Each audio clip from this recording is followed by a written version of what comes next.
The Great War, they called it, the war to end all wars. It was a brutal, bloody affair. Millions perished, empires crumbled. But instead of lasting peace, it sowed the seeds for an even greater conflict. The Treaty of Versailles, meant to ensure peace, instead bred resentment and instability. Germany, blamed for the war, was hit hardest. They faced crippling reparations, territorial losses, and severe limits on their military. The German people felt humiliated. Their economy was in shambles. This fertile ground allowed extremism to take root. Meanwhile, other nations grappled with the war's aftermath. The Austro-Hungarian and Ottoman empires, once mighty, were no more. New nations emerged, but their borders were often disputed. The global economy was in tatters. Millions struggled to rebuild their lives. In this climate of uncertainty and anger, dangerous ideologies began to spread. Nationalism, with its promise of strength and unity, appealed to many. Totalitarian regimes promising order and prosperity rose to power in Italy, Germany, and Japan. The world was a powder keg waiting for a spark. In Italy, Benito Mussolini and his fascist party seized power, promising to restore Roman glory. Mussolini was a charismatic leader, skilled in propaganda and manipulation. In Germany, Adolf Hitler and his Nazi party exploited post-war chaos and resentment. Hitler preyed on people's fears and prejudices. He offered a scapegoat for Germany's problems, Jews and minorities. He rearmed Germany, defying the Treaty of Versailles. Imperial Japan embarked on a campaign of conquest in Asia. They invaded Manchuria in 1931. The League of Nations proved powerless to stop these aggressions. The world watched nervously as the storm clouds gathered. The world held its breath. Everyone knew what was coming, but no one could stop it. On September 1st, 1939, the German war machine rolled into Poland. It was the beginning of the end, the start of a conflict that would engulf the globe. Hitler's Blitzkrieg, or lightning war, was swift and brutal. Tanks, planes and infantry coordinated in a deadly dance of destruction. The Polish army, though brave, was outmatched. Within weeks, Poland was crushed. France and Great Britain, bound by treaty to defend Poland, declared war on Germany on September 3rd. World War II had begun, but the initial response from the Allies was hesitant, almost lethargic. The phony war, it was called. Months of uneasy stalemate followed the conquest of Poland. In April 1940, the phony war ended abruptly. Hitler unleashed his Blitzkrieg on Denmark and Norway, then turned his attention to France. The German army, a well-oiled machine of destruction, outmaneuvered and outgunned the Allies. Within 6 weeks, France surrendered. With France defeated, Great Britain stood alone against the Nazi war machine. Winston Churchill, the new Prime Minister, rallied his nation. "We shall fight on the beaches," he declared. "We shall fight on the landing grounds. We shall fight in the fields and in the streets. We shall fight in the hills. We shall never surrender." The Battle of Britain raged in the skies above England. The German Luftwaffe launched relentless bombing raids. London and other cities were pounded night after night. But the British people refused to be cowed. They endured the Blitz with grim determination. The Royal Air Force fought back with skill and courage. The Battle of Britain was a turning point in the war. Germany's failure to defeat Britain prevented a swift victory in Europe. It bought precious time for the Allies to regroup and rebuild. And it showed the world that Hitler was not invincible. He could be stopped. Section 5, A Colossi Clashes, Operation Barbarossa and the Eastern Front. On June 22, 1941, Hitler, betraying his pact with Stalin, unleashed Operation Barbarossa.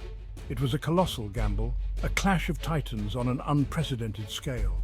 The German army advanced deep into Soviet territory, but they underestimated the Red Army's resolve and the harsh Russian winter. The Battle of Stalingrad became a symbol of the Eastern Front's ferocity. The Soviets eventually prevailed, marking a turning point in the war. Section 6, A Day of Infamy, Pearl Harbor and America's Entry into War. While the flames of war raged in Europe and Asia, the United States remained officially neutral, though they provided material aid to the Allies. But that all changed on December 7th, 1941. On that fateful Sunday morning, Japanese carrier-based aircraft launched a surprise attack on Pearl Harbor, Hawaii, the US Pacific Fleet's base. The attack, intended as a preemptive strike to cripple the US Pacific Fleet, shocked the American people and galvanized them into action. The next day, President Franklin D. Roosevelt addressed Congress, his voice heavy with emotion. Yesterday, December 7th, 1941, a date which will live in infamy, he declared, the United States of America was suddenly and deliberately attacked by naval and air forces of the Empire of Japan. With those words, the United States entered the war. The sleeping giant had awakened, and with its vast industrial might and manpower, America's entry tipped the balance of power decisively in favor of the Allies. Section 7. Turning the tide from Midway to Stalingrad. The year 1942 marked a turning point in the war. In the Pacific, the Battle of Midway, a decisive naval battle fought just 6 months after Pearl Harbor, shattered Japan's illusion of invincibility. The US Navy, aided by code-breaking intelligence, inflicted a crushing defeat on the Japanese fleet, sinking 4 aircraft carriers and killing over 3,000 Japanese sailors. Midway was a turning point in the Pacific War. From that point on, Japan was on the defensive. The US, with its vast industrial power, began the long, island-hopping campaign that would eventually lead them to Japan's doorstep. In Europe, the tide was also turning. The Red Army's victory at Stalingrad, coupled with the Allied victory at El Alamein in North Africa, marked the beginning of the end for the Axis powers. The German army, bled white on the Eastern Front, was no longer the invincible force it once seemed. The Allies, their ranks swelled by American troops, were gaining the upper hand. Section 8.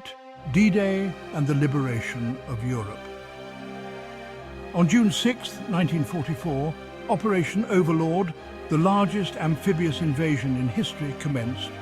Allied forces, primarily American, British and Canadian, landed on the beaches of Normandy, France, launching the liberation of Western Europe from Nazi occupation. D-Day, as it became known, was a monumental undertaking, a testament to the Allies' logistical prowess and the courage of the soldiers who stormed those beaches. Despite heavy casualties, the Allies secured a foothold in France and began the long, hard fight to push the Germans back. The liberation of Paris in August 1944 was a joyous occasion, a symbol of the Nazis' waning power. As Allied forces advanced through Europe, they encountered evidence of the horrors inflicted by the Nazi regime, concentration camps, mass graves, and the shattered remnants of Jewish communities. The full scope of the Holocaust, the systematic genocide of European Jews, was only beginning to be understood. Section 9. The Holocaust, a stain on humanity. While the battles raged, a different kind of horror was unfolding in Nazi-occupied Europe. The Holocaust, the systematic, state-sponsored persecution and murder of 6 million Jews by the Nazi regime and its collaborators, remains a stain on humanity, a testament to the depths of human depravity. Driven by a toxic ideology rooted in anti-Semitism and racial hatred, the Nazis implemented a plan to exterminate European Jewry.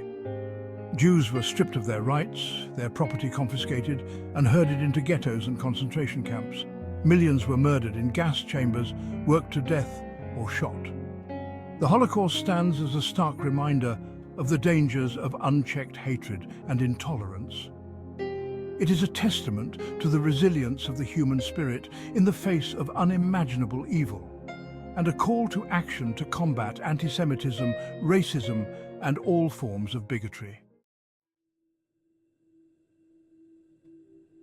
Section 10. A New World Order, the Legacy of World War II. After 6 long years of global conflict, World War II finally ended in 1945 with the defeat of Germany and Japan. The world lay in ruins, millions dead, entire cities reduced to rubble. But from the ashes of war, a new world order emerged. The United Nations, founded in 1945, represented a renewed effort to prevent future conflicts and promote international cooperation. The war also marked the beginning of the Cold War. a decades-long ideological struggle between the United States and the Soviet Union. World War II left an indelible mark on the world. It reshaped political boundaries, sparked technological advancements, and led to profound social and cultural changes. The war's legacy continues to shape the world we live in today, a reminder of the devastating consequences of conflict and the importance of diplomacy, cooperation, and understanding.